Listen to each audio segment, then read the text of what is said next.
Sixième station. Véronique essuie le visage de Jésus. Du livre du prophète Isaïe, chapitre 53, versets 2 à 3. Il n'était ni beau, ni brillant pour attirer nos regards. Son extérieur n'avait rien pour nous plaire. Il était méprisé, abandonné de tous, homme de douleur, familier de la souffrance, semblable aux lépreux dont on se détourne. Méditons. Derrière le visage du Christ, torturé de douleur, tu as découvert, Véronique, le visage de Dieu.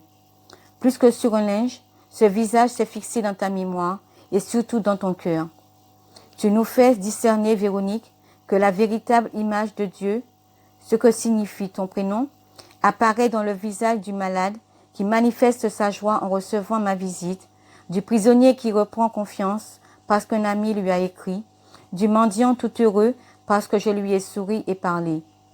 Alors, Véronique, apprends-moi à essuyer tant de visages ensanglantés et défigurés que je rencontre chaque jour.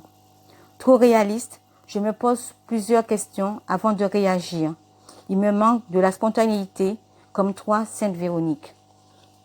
Dieu sait combien de fois j'aurais dû tendre la main, un mouchoir ou encore déposer ma tête sous des épaules, mais avant de poser des actes aussi humains et divins, je pense à ce que vont dire les autres.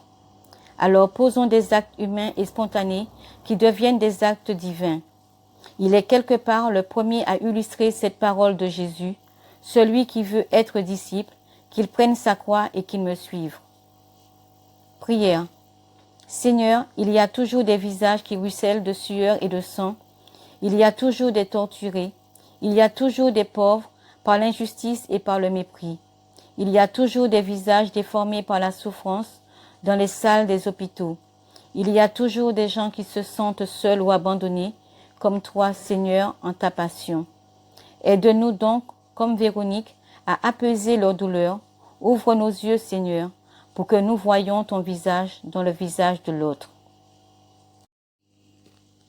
Sixième station.